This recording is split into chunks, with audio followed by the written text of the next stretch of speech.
Hello everyone, welcome back on my YouTube channel. A very good morning to all of you. आज हम discuss करेंगे industrial law के syllabus का unit 3, unit 4 और unit 5। Hope so आपको unit 1 का syllabus, unit 2 में जो एक्ट दिए हुए हैं बहुत अच्छे से समझ में आ गए होंगे।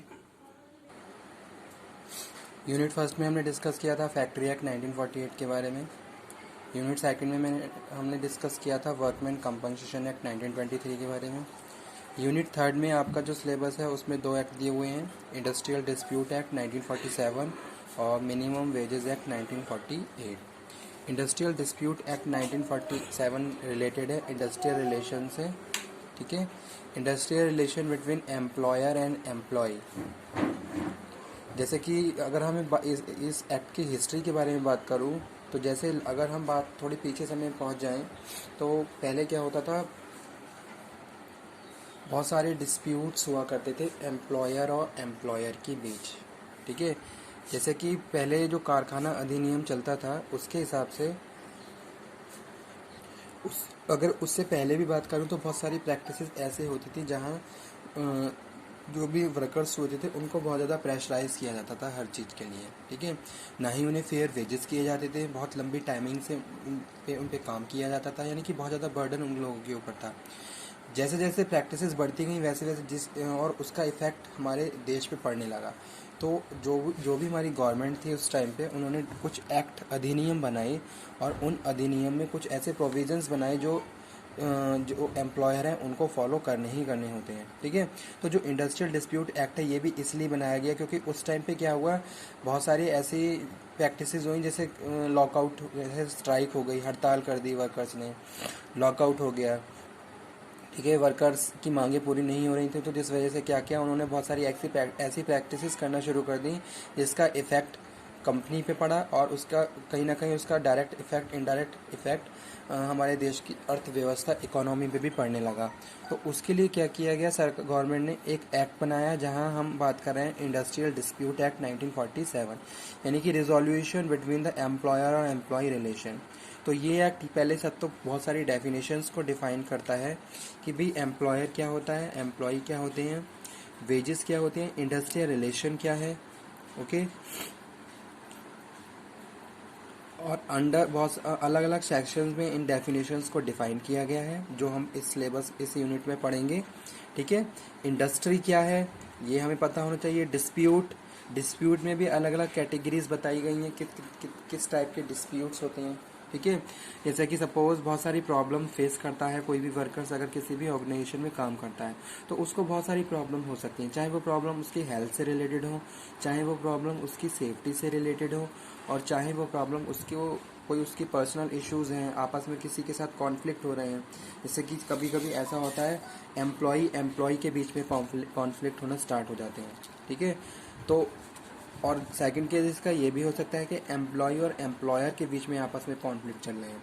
तो इन सारी चीज़ों को time to time sort out करने के लिए ये एक्ट बनाया गया है ताकि इसका इफेक्ट हमारे प्रोडक्शन पे ना पड़े, हमारे जो भी हमारी कंट्री की जो भी जीडीपी होता है या फिर जो भी हम बात करें एक साल में हमने कितना प्रोड्यूस किया है, या फिर जो भी अगर मैं डायरेक्ट वे में कहूँ तो हमारी इकोनॉमी पे इन सारी चीज़ों का इफेक्ट नहीं पड़ना चाहिए।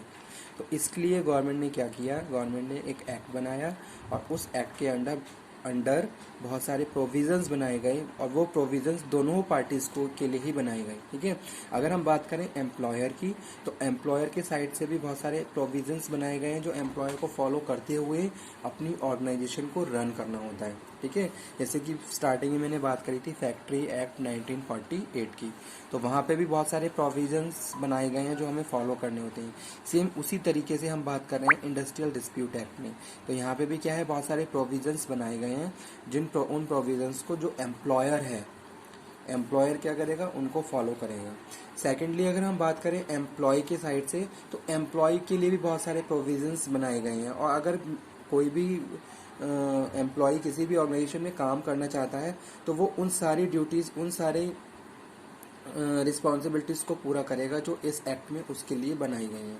अगर वो उसके बियॉन्ड जाके कोई काम करता है तो उसके खिलाफ कोई एक्शन लिया जा सकता है। इसी तरीके से अगर एम्प्लॉय कोई अपनी प्रैक्टिसेस को फॉलो नहीं कर रहा है तो वहाँ पे भी एम्प्लॉयर के खिलाफ भी हम कोई ना कोई इलीगल एक्शन ले सकते हैं। ठीक है, या सपोज यहाँ पे मैं एग्जांपल कोट करूँ कि वर्कर्स की हेल्थ एंड सेफ्टी के बारे में कोई भी ध्यान नहीं दिया जा रहा है ऑर्गेनाइजेशन में।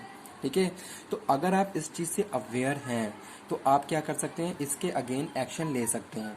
आप जो ऑर्गेनाइजेशन में वेलफेयर ऑफिसर होता है उसको कंप्लेन कर सकते हैं, फैक्ट्री चीफ इंस्पेक्टर को कंप्लेन कर सकते हैं, और अदर जो भी हायर अथॉरिटीज़ हैं जो इनसे रिलेटेड होती हैं उनको आप कंप्लेन फाइल कर सकते हैं। तो इस तरीके से क्या है, आप अपने जो भी आपके राइट्स हैं उनके खिलाफ एक एक्शन ले सकते हैं, और बहुत ज़्यादा इजी वे में क्या है ऑर्गेनाइजेशन में काम कर सकते हैं।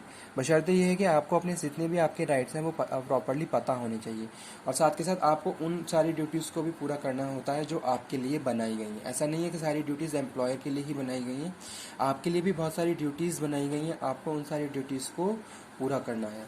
तो ये एक्ट इसी इन सब चीज़ों के बारे में बताता है, इंडस्ट्रियल डिस्प्यूट एक्ट 1947। ठीक है, स्टार्टिंग में हम इसमें बात करेंगे किसकी, इंडस्ट्रियल रिलेशंस की, कि इंडस्ट्रियल रिलेशंस क्या होते हैं।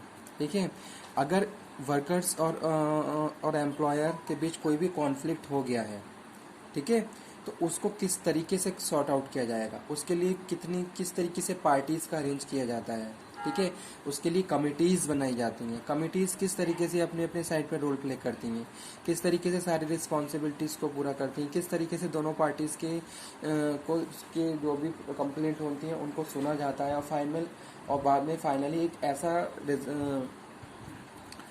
सॉल्यूशन लेके आते हैं जो दोनों पार्टी के फेवर में होना चाहिए और दोनों पार्टी को एग्री भी होना चाहिए। ठीक है, ऐसा नहीं है कि जो भी कमिटीज़ हैं एक पार्टी के बारे में ही ज़्यादा सोच रही हैं, दूसरी पार्टी के बारे में बिल्कुल भी नहीं सोच रही हैं। तो वो इस तरीके से अपना सॉल्यूशन निकालते हैं ताकि सॉल्यूशन दोनों पार्टी के फेवर में हो, और साथ के साथ जो भी प्रैक्टिसेस है वो भी पूरी होती रहें और बाद में कोई प्रॉब्लम क्रिएट ना हो। ठीक है, तो वो यहाँ पर हम बात कर रहे हैं। तो इस तरीके से ये एक्ट है इंडस्ट्रियल डिस्प्यूट एक्ट 1947। उसके बाद नेक्स्ट इसी यूनिट में है मिनिमम वेजेस एक्ट 1948। ठीक है, तो मिनिमम वेजेस एक्ट 19